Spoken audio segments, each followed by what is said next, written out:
milliard dollar tashkil etgan. Keyingi yillarda juda oshib ketgan, chunki Germaniyaga qiziqish juda katta. 2021-yilda 397 milliard dollar, 2022-yilda esa 400 milliard dollarga yaqin, 2023-yilning ma'lumotlariga kelsak, 472,85 milliard dollar, hamda 2024-yilda esa 506,2 milliard dollarga yetgan ekan. Germaniyadan AQShdan to'g'ri investitsiyalarni ham qabul qiladi. Boya aytib o'tdim.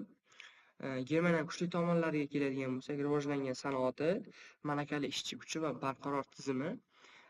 Barcha davlatlarning kuchli tomoni bo'lsa, zaif tomonlari ham albatta bo'ladi. Soliqlarning yuqoriligi, qattiq mehnat qonunlari, ularda tekshiruvning juda yuqoriligi va korrupsiyaning pastligi ham shundan asosiy omil bo'ladi va iqtisodiy qiyinchiliklardir. Bu esa Germaniya davlatining asosiy investitsiya yo'nalishlari. AQSh, Fransiya, Italiya, Yaponiya, Niderlandiya, Xitoy, Shveysariya o'sha davlatlarni tashkil qiladi ekan. AQShda loyihalar soni birinchi o'rinda turadi. Ya'ni 2023-yilda 193 milliard dollar tashkil qilgan ekan, to'g'ridan-to'g'ri investitsiya qabul qilishi.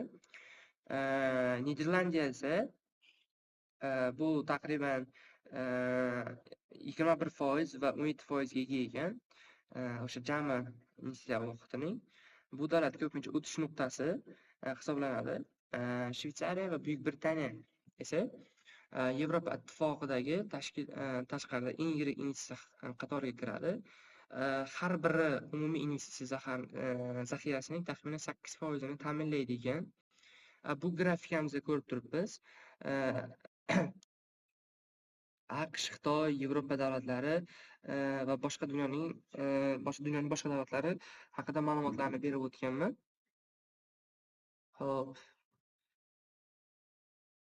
9-rejamizga keladigan bo'lsak, transport infratuzilmasi. 27-rasmda Germaniyaning temir yo'l xaritasi berib o'tganman. Temir yo'l asosan Deutsche Bahn tomonidan boshqariladi. 2021-yilning ma'lumotlariga ko'ra, uning uzunligi 33.399 kilometrni tashkil etgan. Shundan 20.540 kilometri elektrlashtirilgan yo'l hisoblanadi. 18.556 kilometr esa ikki yo'lli hamda taxminan 1658 kilometrdan yuqori tezlikdagi temir yo'lni liniyalarini hisoblanadi. Germaniya temir yo'l tarmog'i bo'yicha dunyoda 6-o'rinda turar ekan. Rossiyadan keyin, Yevropada esa Rossiyadan keyingi 2-o'rinda turadigan davlat hisoblanadi. Xo'p, 2017-yilda esa temir yo'l Yevropada xavfsizligi asosiy samaradorlik indeksiga ko'ra temir yo'l tizimi foydalanish intensivligi, xizmatlarning sifati, xavfsizlik ko'rsatkichi bo'yicha Yevropada 4-o'rinda turadi. Yo'lovchi va yuk tashish hajmi yuqori baholangan sifatida davlat hisobida tanilamiz. Xo'p, bundan tashqari 2015-yilda esa Germaniya temir yo'l orqali yuk tashish hajmi 117 milliard dollarni tonna kilometrni tashkil etib, mamlakatning ichki yuk tashishning 17.6% ni qamrab olgan ekan. Bu Germaniyaning havo yo'llarini ko'rib o'tishimiz mumkin. Bu rasmda juda rivojlangan havo yo'llaridan biri Yevropada 5-o'rinda turadi ekan. Barcha davlatlarda hop rivojlangan sohalar, bu yaqin rivojlanib kelayotgan bu logistika sohasi albatta. Logistika sohasiga keladigan bo'lsak, uning mashhur 7 ta logistika bozori bor ekan. Berlin, Köln, Düsseldorf, Frankfurt, Hamburg, Leipzig va München shahri. Umumiy hisobda taqriban 2 million metr kvadrat aholisi, ya'ni logistika yo'nalishiga bo'lib berilgan. O'tgan yilga nisbatan esa 32% ga kam ko'rsatkichni tashkil qiladi ekan, bu yomon taraf. Shaharlar kesimida oladigan bo'lsak, ko'rib turibmizki 440 ming metr kvadrati Frankfurtda joylashgan, 400 mingdan oshgani esa bu bozor 27% ga oshgan ekan. Undan keyin Berlin turadi ekan, 350 ming kvadrat kilometr bo'lib, Undan keyingi o'rinda Leipzig 323 ming metr kvadrat, natija 19% kam natija qayd etgan ekan. Shuningdek, Dyusseldorf bor ekan 294 ming metr kvadrat. Bu o'tgan yilga nisbatan 14% oshibdi ekan. Gamburg shahri bor ekan 272 ming metr kvadrat va Myunxen juda kam foiz ko'rsatkichdagi yer ajratilgan ekan. 200 ming metr kvadratdan yuqori natijaga erishgan ekan. Kyoln shahrida esa 160 ming metr kvadrat, ya'ni o'tgan yilga nisbatan 38% ga kamaygan ekan. Rul mintaqasi politsentrik logistika hududiga taxminan 496 ming metr kvadrat bandlik bilan muhim logistika markazi sifatida qayd etilgan ekan. Hop, iqtisodiy integratsiyasi. Germaniyaning savdo aloqalari davlatlar kesimida berib o'tganman.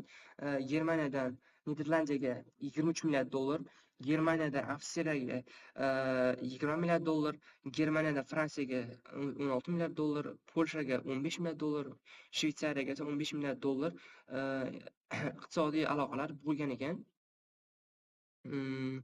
Germaniyaning bu ma'lumotlari integratsiyasi haqida keladigan bo'lsak, muhojirlarga nisbatan moslashish jarayonini anglatadi bu.